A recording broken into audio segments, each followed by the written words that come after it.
Every parent wants their kid to be a superstar. Every parent. I think if a parent can find out how to do that, and you can capitalize that, you can make $1 billion. 23. As far as growth and health, in 12, 13, 14, he was taking 20, 25 pills a day. I pray saying God's will for them. It's God's will. Come here, dude. You can't quit. What do you do, quit on life? Take a gun and blow your head off? God damn it, why do you do that? If she's crying because I'm getting on her, it's good. Because I'm making her tough. You know, man, if he stops here, he ain't going anywhere. That's your reality. You have to get who you are as a human being first, that God put you here. I want to be rewarded somehow, some way. It's simple. And golf, tennis, football, whatever the case may be, get the kid to buy into your dream. If you can get the kid to buy into what you're selling, got it made. You've just watched Trophy Kids, the first of several documentaries in our new HBO series, State of Play. I'm joined by Todd Marinovich. Todd has a deep understanding of the subject matter at hand, having been raised by an ambitious father who developed Todd's athleticism through an intensive training and lifestyle regime. Todd achieved notoriety when he broke the national high school passing record. He went on to be the first starting freshman quarterback for the USC Trojans since the 1940s and was an NFL first-round draft pick by the Oakland Raiders.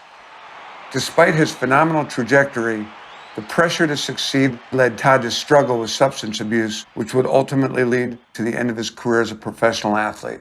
Thank you for being here, Todd. Thanks for having me, Peter. Pleasure. Joining Todd is Dr. Larry Lauer, a mental skills specialist for the United States Tennis Association, including a 5-year study on the role of parents in youth sports.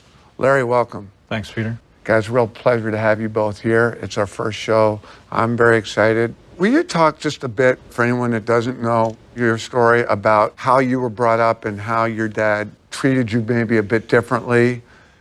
My childhood started off with the diet being strange, and it was just health conscious. So when you say childhood at 10? No, we're talking as early as I can remember. So as an infant, 2 and 3, I was on this special diet, and then it went from the diet to athletic type movements, from stretching to hand-eye coordination. And my dad's profession was strength and conditioning for the NFL, and so his passion is there a way to enhance athletic performance? Mm-hmm. And I know that my father didn't intend to do these things with any malicious intent. It was all to really give me the best opportunity. And all these parents that vocalize certain things I've heard over the years. It wasn't the easiest thing for me to watch. Right. Larry, you talk about the optimal push as a phrase. What is optimal push? Optimal push is somewhere in a range of you're providing some structure, but not too much structure, because what happens when you try to control every aspect of your child's development and control everything they're eating and they're doing, they're going to rebel in some way. But how do you find it? Because obviously what my optimal level and Todd's Right. optimal level are different. And how do you know? I think two parents are important to play on each other and checking the other one. Very good point. Because having somebody else to check you is really key. That's critical, because if you have two parents who are over involved in the sport, that gives that child no Right. place to go to Right. get away from the sport, and Right. it's constant pressure. You could see with Justice, it was constant. And you need that other parent to buffer you and give you the balance and talk about school and just to be a kid. The advice I would give in terms of optimal push is, number one, whose goal is it? When Andre said, you get the kid to buy into your dream, that's completely opposite of what I'm trying to educate parents to do. Help your child find their passions, what they're passionate about, and then support them. But it's got to come from them first. What about the idea that we as parents have the ability to really adjust a kid's effort level versus a kid figuring it out on his own? My dad would be the first one to tell you that there were some things that were lost in not allowing me to make mistakes and just being a kid. We're not even talking about on the field. I really learned my most valuable lessons through the sport itself, not through really any coaching or any lectures. But I think that goes along with life, that I had a structured environment as a kid, and that negatively played a part in my adult life on decision making. I truly don't care whether my son wins or loses. Where I start to get anxious is if I see a lack of effort. What is a healthy relationship, in your opinion, between a parent, their child's athletic effort, and the sport? That's an interesting question because I work with coaches and athletes every day, and it's a constant battle, as Todd knows, the coach trying to get more effort out of the athletes, and the athletes thinking, well, I'm giving everything that I have. And then you throw a parent in that maybe isn't trained to sort of evaluate how much effort, or to know how much effort should be given, or if that's the most a person at that age can give. And I think a lot of times our athletes hear a lot, but when it clicks for them when they're on the field, they realize that, like, oh, that's what coach was saying, or that's what mom and dad were saying. I get it now. But they had to experience it. And I think the frustration for adults, and Todd and I talked about this, is, well, I know exactly what it is you need to do, but you're not doing it. And you see that with Josh's father, of, why are you not doing this? It seems so simple, and yet for an adolescent who's going through this for the first time, it's not simple. Effort to a young person is something that is quite abstract. Like, how much effort can I give? But then a lot of time you get the parent saying that, I know what your best effort is, and that wasn't it. Yeah. So then you're caught between that. I think when the love you give your child is contingent on performance, that's when you start to see problems. The number one thing I would tell parents is that make your love and support unconditional. I am super proud of my daughter. Super proud of her achievement so far. But I can't let her know that kind of stuff. You know what I mean? I can't let her know how proud I am until we get to where we're trying to go. I think, what we saw with Andre and Omari, where this idea of withholding the love and being tough is how you develop young people. We don't really see any evidence that by being hard on children, that they develop faster or better. I think it comes from a position where there's a lot of good things about you that I believe in, and here's something that I can help you get better at. And that's much easier for an athlete, a young person, to take than, you're doing this, and this wrong, which they start to think, well, there's obviously something wrong with me. The proof is in how do you react when I play poorly. Like right now, you know we're going to have this conversation after the game. You know it's coming. Okay, this is part of you becoming a young man. If someone does something, you're just going to take it? So if I was to walk up to you and just slap you inside your face, what are you going to do? Just turn around and be like, I don't know why that guy did that. It doesn't make any sense, Jay. Would your dad watch your practices? All of them, yeah. Would there be conversations after every practice? There would be conversations, they were called lecture series. Really? As I got older, Sort of formal. Yes, I gave them a title. You titled them. Do you remember any of the topics of the lecture series? Oh my God, they're endless, Peter. When he was most upset, it was due to my effort. It was a soft spot when he said, I can gauge effort. But can you? And I don't know. In the little bit I got to see Justice play on the show, a very tentative athlete. You are a product of how you're parented, and these kids need to figure it out. We got to give them feedback, but it's got to be controlled. It can't be nonstop. Yeah. It seems that business is kind of getting in on the act here, right? What's the real additive value in parents spending thousands of dollars on camps and personal coaches, which then causes that investment when you hear the guys say, I've quit my job. Yeah. Are we making better athletes by having this intense focus at an early age? What the hell is going on? Good question. It's a great question. We'll just take ice hockey, for example. Yeah. If you're going to play ice hockey, then you've got to be involved in these programs in the winter, but then that's not enough. You got to play spring hockey, and then in the summer you need to be doing some dry land, some training, and then in camps. And then you're sitting in the stands at a camp and someone talks about their son's slap shot coach. Right. What? You have a shot coach? Mm-hmm. Oh yeah, sure we have a shot coach. 2 days a week, Tommy, works with Bobby Orr. Right. Oh, that would be nice. And it costs $400 an hour, but he's got a wrist shot coach and then he's got a different slap shot coach. We're selling a dream, and sport seems glorious. It's on TV. We see it all the time. There's a lot of glory there. And we know in society that there's much more of a push for kids to have these big dreams and big goals. It's not enough just to go on and take a job in your local community. You need to be something special. Well, definitely when they were showing the training of Derek, the basketball player, he was doing some state-of-the-art training that I recognize that I know doesn't come cheap. Looking at Steve and the kinds of things that he was, having his son do, at what price are we going for success? But I'm watching what seems to be parents really out of control with rage issues. Josh in the car, look like, to me, they're crossing a line and they're losing control. What's happening? That's an emotional investment you have in your child. And if you've sacrificed so much, or at least in your mind, you have money, time, and some other person's deciding their fate, like, okay, you're going to lose this game because of the official, which may or may not be true, probably not. Right. Suddenly, you explode because it's so important. If you want to see where a parent's really at, what their goals truly are, put them under pressure. When you put parents under pressure, you see the true goals in action. I agree so much. As a parent, I read a book like Malcolm Gladwell's The Outliers. I think Malcolm does a great job of marketing himself and writing a whole bunch of words that kind of get distilled down to one idea. You gotta have 10,000 hours of consistent practice or you will never be great at something. As a parent, I read the book and I'm like, well, that's it. Emmett, you got, my son, 10,000 hours.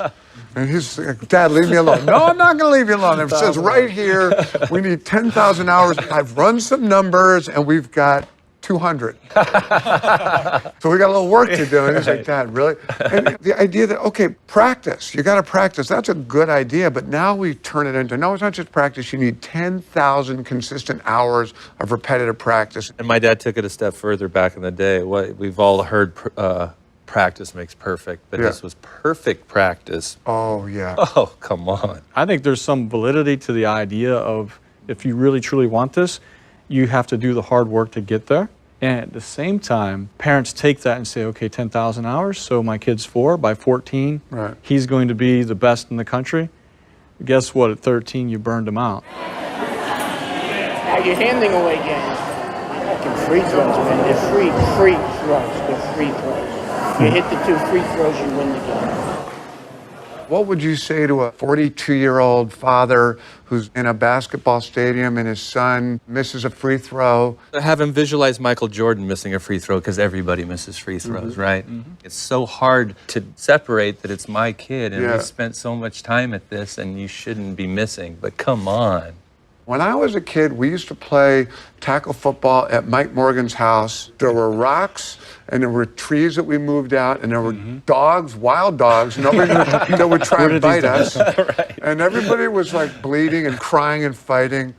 Did you have your, playing at Mike Morgan's house with the dogs biting you? Not as much, Or no. were you put in a more intense, regimented, structured? It was structured and thought out and planned. And did I have fun?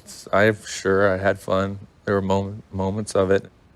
How many athletes, pro athletes, when you watch football, who looks like they're really having fun out there? I mean, I watch football games all day Sunday. I see a lot of intensity. I see a lot of nervousness. I see tension. How many guys can I say to my son, like, look at, God, Favre looked like he was having fun. We talked about Favre. Now Favre, that he's not playing, I'm Brett trying Favre, to think. It doesn't look like anybody's having a whole lot of fun. And Because there's a lot riding on it, Peter. and then you look at the young guys, the pressure is so intense, there's no fun. If the person who's doing the sport can tap into it's fun to do the hard work that it's going to take to get to this point, like if they enjoy... Well, I never did that, Larry. It's a difficult place to But I did understand in grasp that I couldn't take my God-given ability to where I really wanted to take it unless I did these things that aren't fun. And I learned that because I started young and I was always around training camps. So I got to see guys doing things that weren't fun. So I understood. And that's important that it's not always fun. It's not always fun. And at the same time, the fun is knowing that by doing this, I'm making myself better. Yeah. And if you can delay that, everybody's got to have instant gratification. If you can delay the gratification and say, okay, by doing this work, I know that this is making me stronger, making me better by lifting these weights, running these laps. Someone can't tell you, enjoy this because this is going to turn you into a pro athlete. Right. You can't guarantee it, and you can't tell somebody to have fun. I want to ask you this question about, and this idea of burning out. Yeah. You experienced some battles with addiction. Did all that pressure push you into drugs? Probably 100%. I mean, it's not really a surprise when you look at certain people's lives that are played out, and mine was kind of played out on a national scale, so to speak. For the most part, my youth and my childhood, it was concentrated on athletics. So is something going to suffer? Hell yeah.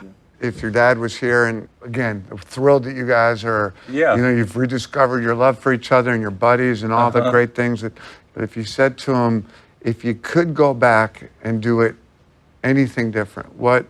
Without a doubt, he would say, I would have allowed Todd to make more decisions before I was cut loose to a university, because that's really the way it was. I would prefer that you would not tell me that I'm stopping his confidence, because I'm actually giving him confidence. This is what has to be done for him to go out there. If you could transport yourself back in time to that moment in the film we saw where Justice and Josh got in a fight in the car, Right. and Justice was sitting there and you could walk up and sit down next to him. Yeah. What do you think you might say to him? I don't think I would say anything. It would be more of a hug, because I've been in a spot like that, and no words can really do it when you're hurting like he is, and a hug would, I don't know if it would cure all, but it would be the only thing I'd have to offer.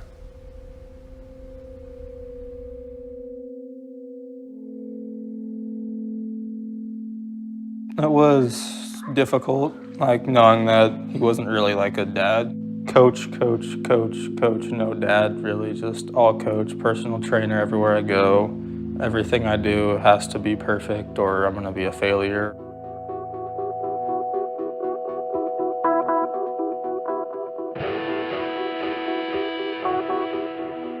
The relationship with my father is pretty bad right now. I've talked to him maybe 3 times, and that's just to ask him to get some of my stuff back, but he won't even respond to me for that. They know they need to get ranked now. They need to be out there in that culture that determines who you are.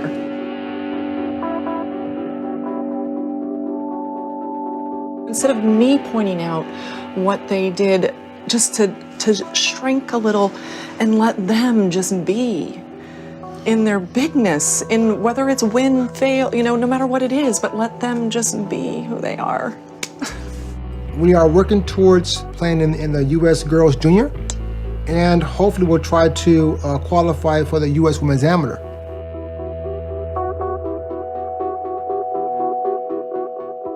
I think the way I come across can be a little different. It's really hard to get out of bad habits. It so much is. But I'm so trying to do that. And as she gets older, as they get older, I think that's gonna definitely change for me. I couldn't be more proud of a son, man. The love and the pride that this is all about has surpassed the basketball itself. Full validation for all 30,000 hours work.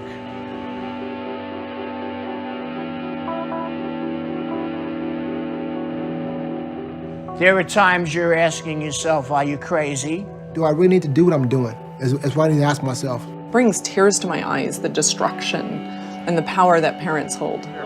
Let me see something. I've learned that a lot of kids don't respond well if you yell at them and make them feel really bad. I resent my dad as of right now. I guess our story's an example. I mean, I moved away from my dad when I had the chance. And I mean, I'm sure parents aren't gonna want that. I mean, every parent wants a relationship with their kid, but. You can see the full feature-length version of the film Trophy Kids on HBO Go. You don't want to miss that. We'll see you next time on State of Play. Thank you.